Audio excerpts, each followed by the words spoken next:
Então chegou Jesus com eles a um lugar chamado Getsemane. Qual lugar? Getsemane. E disse a seus discípulos: assentai-vos aqui enquanto eu vou além orar. Eu vou além Orar. E levando consigo Pedro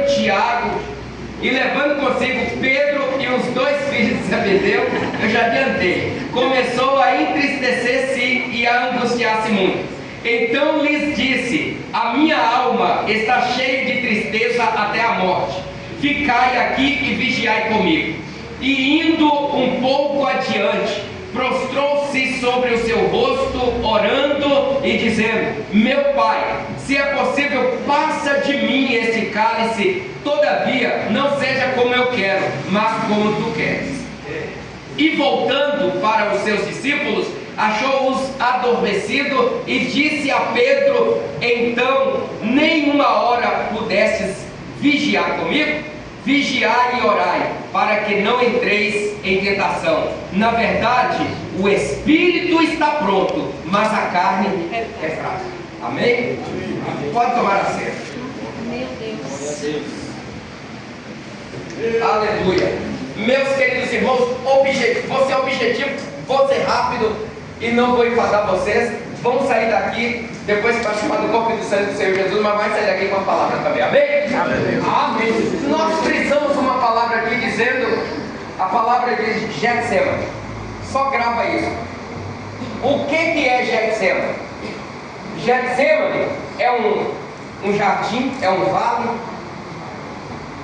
próximo a Jerusalém, onde as oliveiras, ou fruto das oliveiras, eram esmagadas para poder extrair o azeite. Então Getsemane tem por significado prensa, onde eles prensavam as olivas para poder extrair o azeite. Foi nesse lugar onde Jesus ele entra com seus discípulos uma quinta-feira. Ele entra com os discípulos e eu estou achando que está meio difícil. Aleluia. Parece que melhorou. Jesus entra no Getsemane em uma quinta-feira. O Getsemane é chamado prensa de azeite. E é no Getsemane onde Jesus entra com os discípulos. E eu já aplico essa palavra para a igreja. E quando Jesus ele entra, ele deixa os discípulos na entrada do vale do jardim Getsemane, da prensa de azeite. Mas Jesus já sabia o que estaria para acontecer. E ele leva consigo Pedro, Tiago e João. E vai um pouco mais dentro do vale. E fala para os discípulos: ficai aqui e vigiai comigo, enquanto eu vou além orar. Eu vou além orar. Sabe por quê? Porque a igreja está vivendo os tempos do fim. A igreja está vivendo num tempo em que nós podemos considerar uma prensa, um lugar de esmagamento, de esmagar. Nós sentimos a pressão do pecado que nos rodeia e tenta nos sufocar, tenta nos devorar, para que não falamos contra o pecado. A opressão, a pressão que está é tão grande contra a igreja que nós não podemos mais falar, ou tem lugares que já é proibido até mesmo orar. Eu estava vendo um vídeo agora há pouco que ali da Venezuela, as igrejas, para poder funcionar, tem que estar na porta a foto do Maduro lá pendurada. Se não tiver, a igreja não funciona, não pode mais funcionar. E lá só pode falar o que ele determina, o que ele quer que seja falado. Então isso tudo é uma prensa. A igreja está sendo prensada. A igreja, os cristãos que servem a Deus de verdade, está sendo esmagado. Mas Jesus entrou no vale do Getsemane. Ele entrou dentro daquele vale para ser prensado, para ser esmagado. Mas esmagado para que eu e você, para que nós, para que esta igreja pudesse estar aqui hoje, sentindo a presença dele e não se rendendo por nada. E não trocando a presença dele, aleluia, por nada. Ainda que estamos sendo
ele vai sentir a agonia da morte.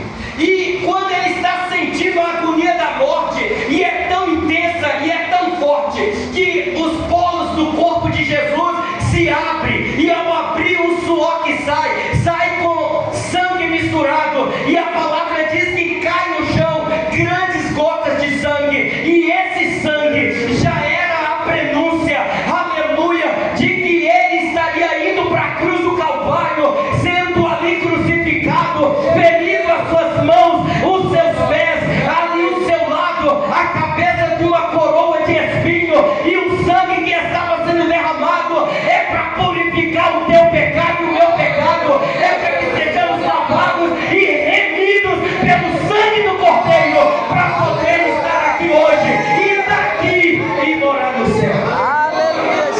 A palavra do Senhor, ela diz para nós também, aleluia, em Lucas no capítulo 16, versículo 19, a história, aleluia, de um homem rico e de um que era mendigo chamado Lázaro.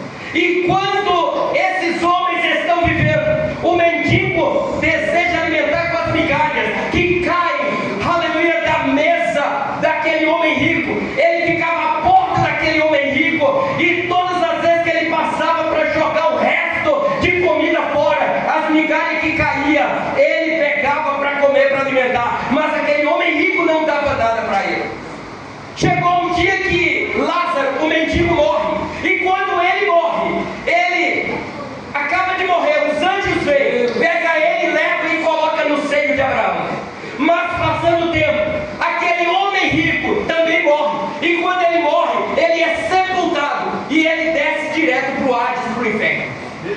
A diferença está aqui. Podemos estar sendo pressados, mas vamos, aleluia, para o paraíso. Vamos morar com Jesus. E aquele que não quer, quando ele morre, ele desce para o Hades, para o inferno, a prisão invisível, lugar de dor, de sofrimento, lugar de chamas de fogo que não apaga, lugar onde há dores, lugar onde há um clamor incessante para que tenha misericórdia. Mas já é tarde, não há mais como clamar, não há mais como receber, aleluia, ali para sair daquele lugar, ali caiu, ali fica para sempre, só sai no juízo final. Então aquele homem indo para o Hades, e já estou finalizando, quando ele está no Hades, ele levanta os olhos para cima e ele vê o mendigo Lázaro no seio de Abraão. E quando ele vê, ele começa a gritar e clamar, porque no inferno é o lugar que mais se clama, no inferno é o lugar que mais tem clamor por misericórdia. Mas já é tarde, não tem mais jeito, não adianta clamar no inferno, porque ninguém vai ouvir, não pode sair de lá. E quando ele está clamando, a palavra do Senhor vai dizer que ele clama e diz o seguinte: Pai Abraão, tem misericórdia de mim. E ele vai dizer: manda que Lázaro molhe a ponta do dedo na água e traz aqui e refresca os meus lábios. Ele começa a clamar, mas lá já não tem mais jeito. O inferno traz lembranças. O inferno faz com que aquele que vai para lá recorde da oportunidade que teve e começa a clamar por misericórdia, mas não há mais jeito. Já é tarde demais. A hora é essa, o momento é esse que nós temos, a oportunidade é essa agora. Agarra ela, não solta, porque depois que morremos aqui, sem Cristo é Hades, é inferno. Com Cristo é paraíso, é um espaço debaixo do trono de Deus. Apocalipse capítulo 6, versículo 9 a seguir vai dizer que o paraíso está debaixo do trono de Deus.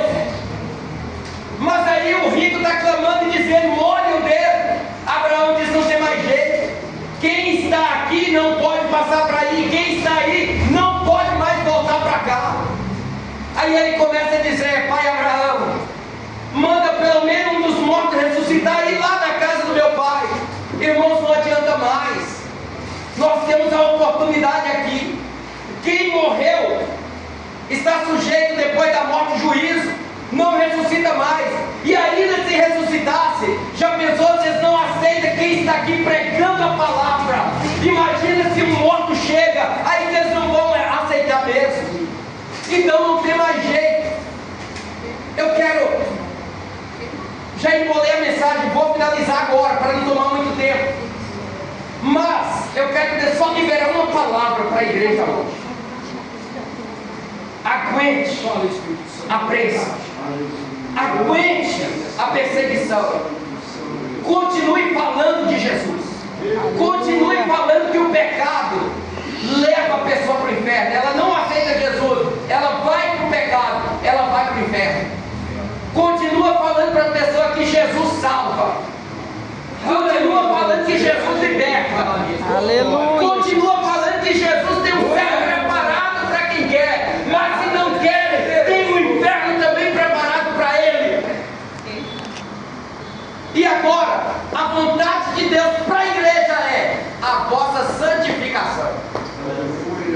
Se nós pegarmos aos Tessalonicenses, no capítulo de número 4, se não me falha a memória, versículo de número 3 a seguir, aleluia, vai dizer que a vontade de Deus para vós é a santificação em Cristo. Aleluia, Jesus. Aleluia. 1 Tessalonicenses, capítulo 4, versículo 3, diz o seguinte: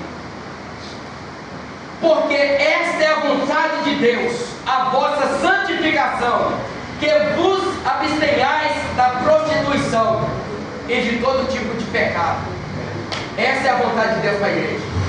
Não dá tempo de pregar mais. Deu uma embolada na mensagem só para poder dizer para vocês isso. Continue santificando. Essa é a vontade de Deus. Essa é a vontade de Deus